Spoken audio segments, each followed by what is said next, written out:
Hi everybody! Today we're going to have a look at the three different types of word stress. So what are they? Not all syllables are the same in a word. Some are long and loud, others are short and quiet, and some are in between. We call these three types of word stress primary, these are the syllables that are long and loud. Secondary stress, those are the syllables in between. And unstressed syllables, those are the short and quiet syllables. Sometimes you might also see the term tertiary stress for the unstressed syllables. Now let's have a look at an example. Here we have the word pronunciation. It contains 5 syllables. Here is the transcript so we can see the sounds per syllable. Now on top I'm going to put these little bubbles.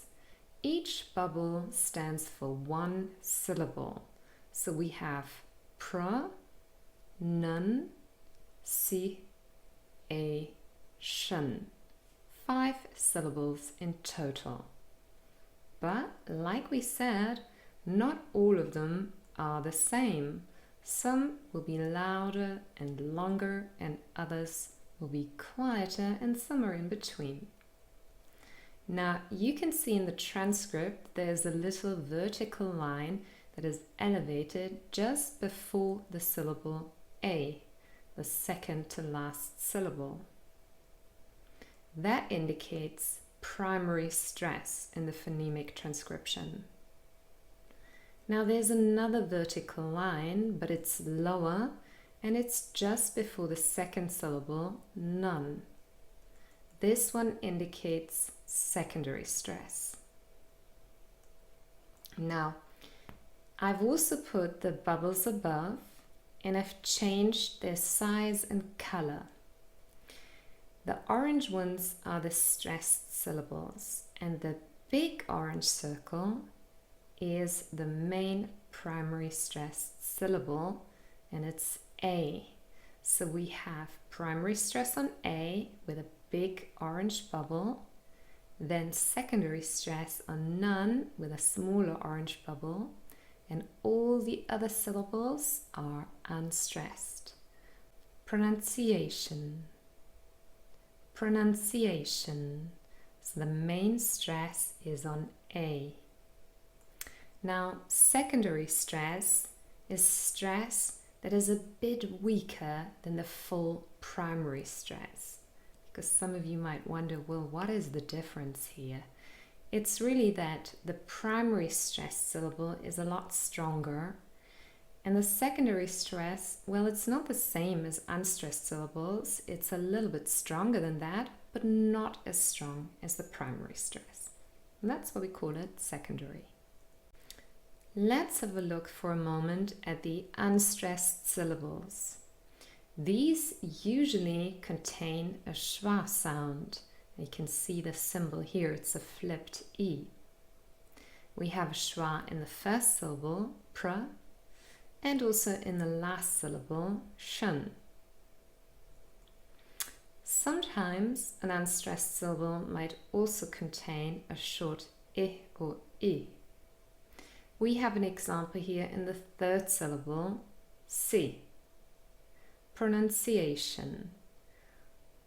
All of those 3 sounds are really short sounds. I. None of them are long. And that is quite significant for unstressed syllables. They always contain these very short sounds.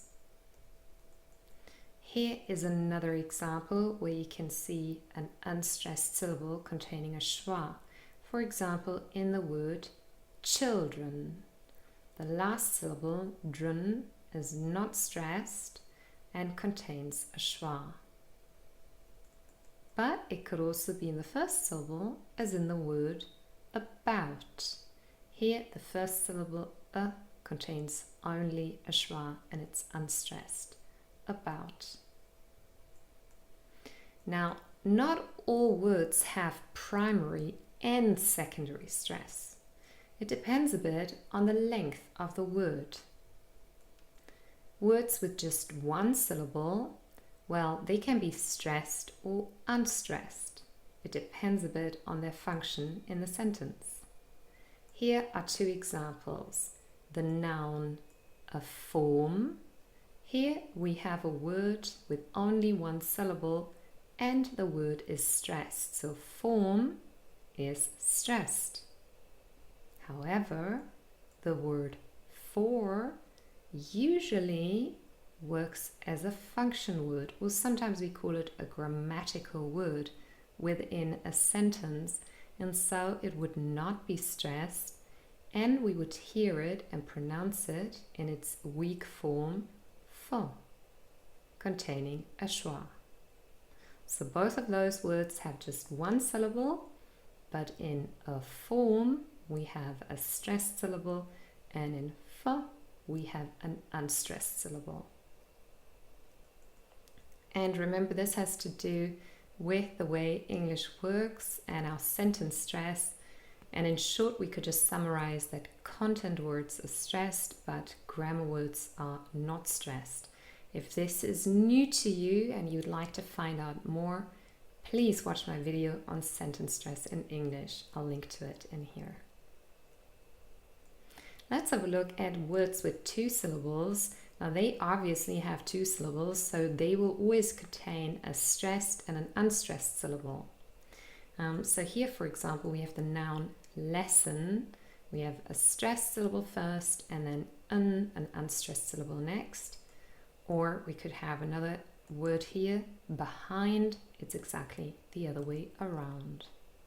And you might think, but wait a second, what about these grammar words?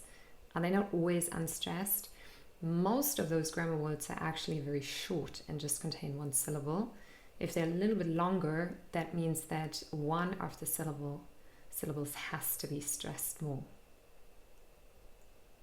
Now, in behind, the main stress is the second stress and the first syllable is unstressed. And because we only have one stressed syllable, that means it is the primary stress. So there is no secondary stress. Now, secondary stress really only comes in when a word is longer. So words with 3 or usually 4 or more syllables, they often have primary and secondary stress. As well, of course, as unstressed syllables.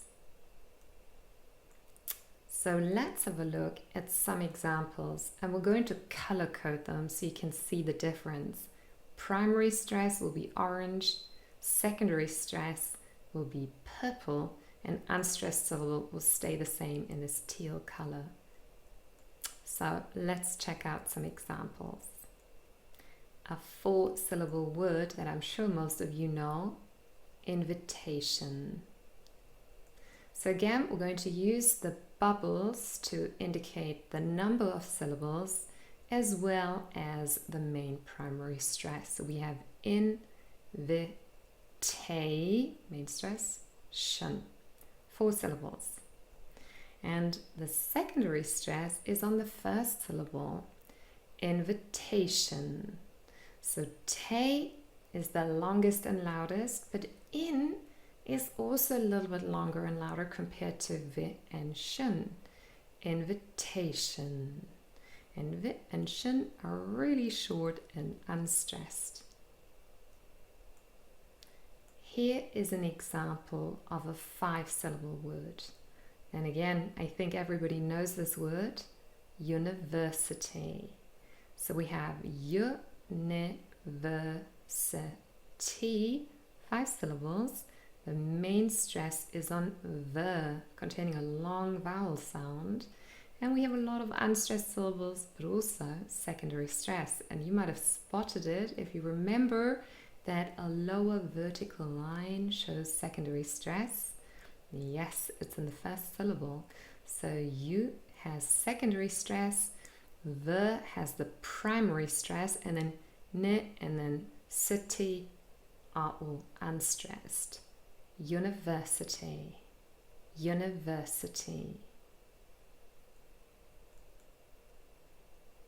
Here is an example of a word with 6 syllables. And again, I think you know this word already.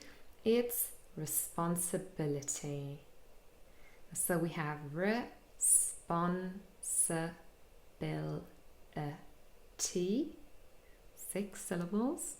The main stress is on bill. Almost sounds a little bit like my name, the start of my name. So that's where the stress is, on the 4th syllable. But we also have secondary stress on the 2nd syllable, spun, responsibility.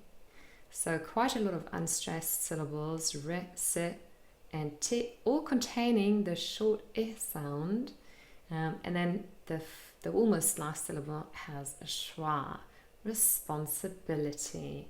And it's really, really short, that little syllable with the schwa. Let's have a look at one more 6-syllable word, and that's the word counterintuitive.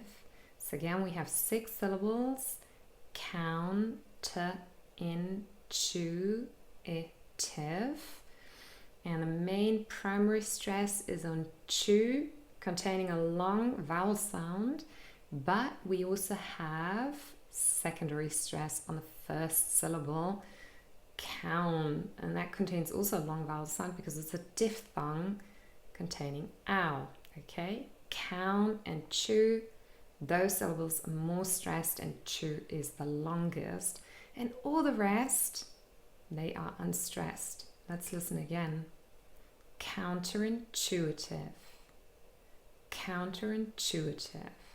So hopefully you can hear it quite clearly that 2 of those syllables are longer and more prominent really than the rest. Here is a challenge for you. Can you answer these 2 questions? How many syllables does this word have? And which syllable contains the primary and which one the secondary stress in this word?